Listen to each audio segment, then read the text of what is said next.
Bonjour à tous, je suis ravie de vous retrouver pour ce nouvel épisode d'Éclairons la retraite. Aujourd'hui, nous allons parler retraite et fiscalité puisque nous nous intéresserons tout particulièrement à l'imposition des pensions de retraite ainsi qu'à la fiscalité appliquée à l'épargne constituée en vue de préparer sa retraite, justement. Pour nous éclairer sur ces différents points, je reçois Amadou Agne, responsable du service support juridique chez BNP Paribas Cardiff. Bonjour Amadou et merci d'être avec nous sur ce podcast. Merci à vous, bonjour Karine.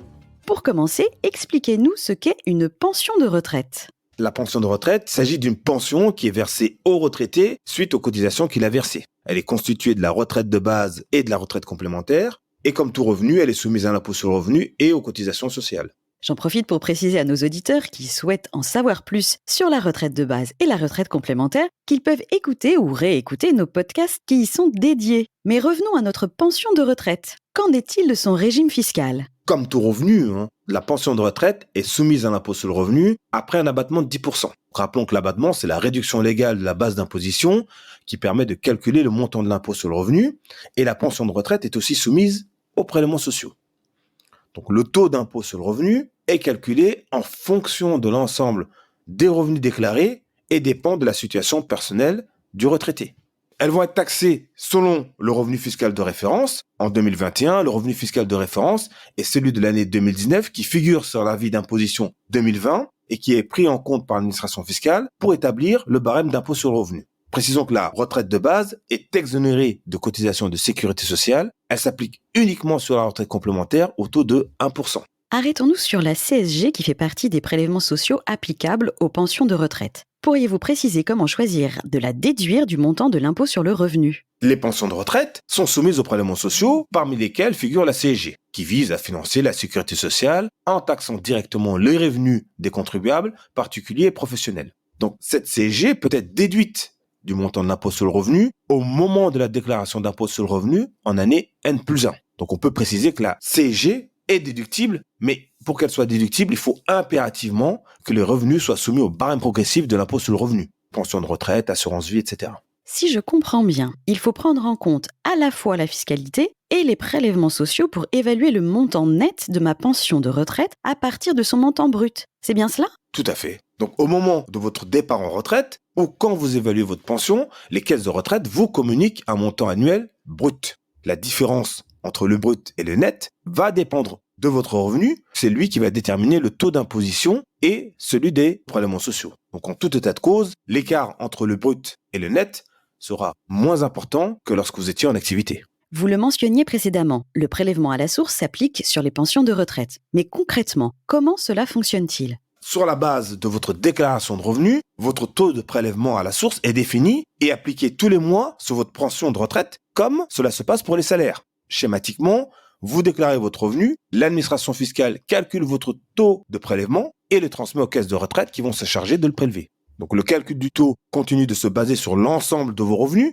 que ce soit les revenus locatifs, les revenus financiers, et en cas de baisse ou de hausse de vos revenus, le taux sera actualisé l'année d'après. Vous avez toutefois la possibilité de faire évoluer ce taux en cours d'année auprès de l'administration fiscale en allant sur le site impôts.gouv.fr.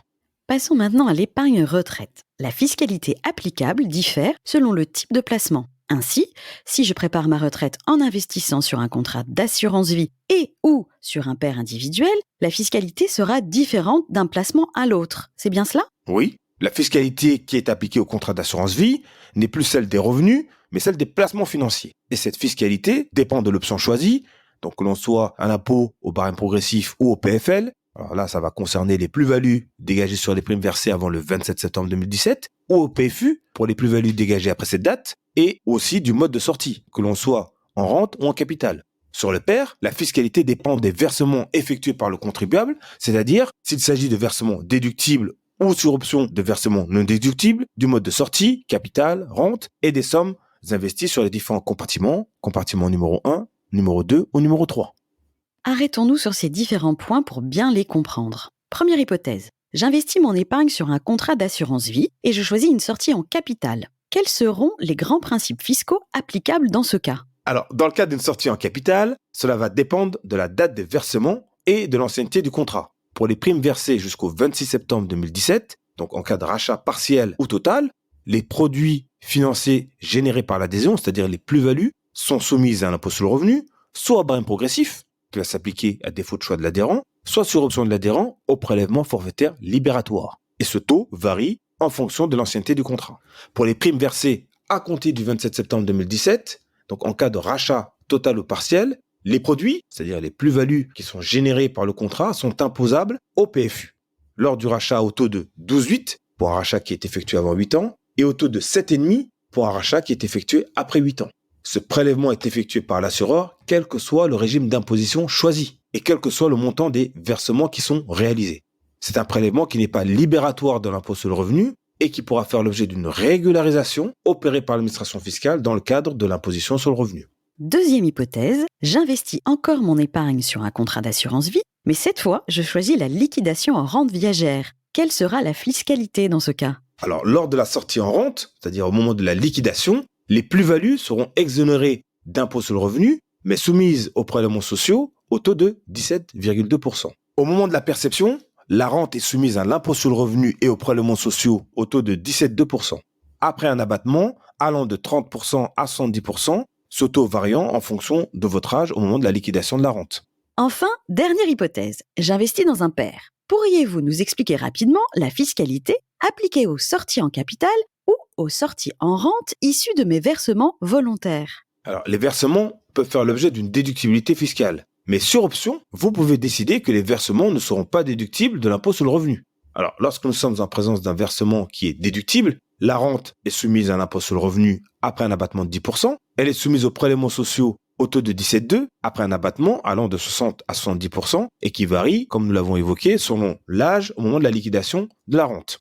Lors d'une sortie en capital, la part qui correspond au versement est soumise à l'impôt sur le revenu mais sera exonérée de prélèvements sociaux. Les plus-values seront, elles, soumises au PFU de 30%.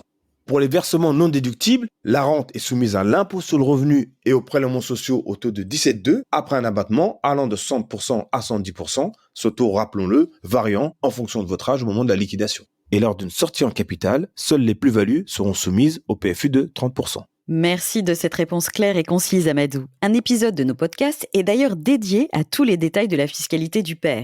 Maintenant et pour conclure, revenons au prélèvement à la source du paiement de l'impôt. Comment s'applique-t-il sur les sommes issues des contrats d'assurance vie ou d'épargne retraite ? Le prélèvement à la source ne s'applique pas pour l'assurance vie. Il ne s'applique que pour le plan d'épargne retraite. Merci beaucoup Amadou pour ces éclairages et merci à vous de nous être fidèles. N'hésitez pas à commenter ce podcast et à mentionner les sujets sur lesquels vous aimeriez entendre nos experts. À très vite pour un nouvel épisode d'Éclairons la retraite.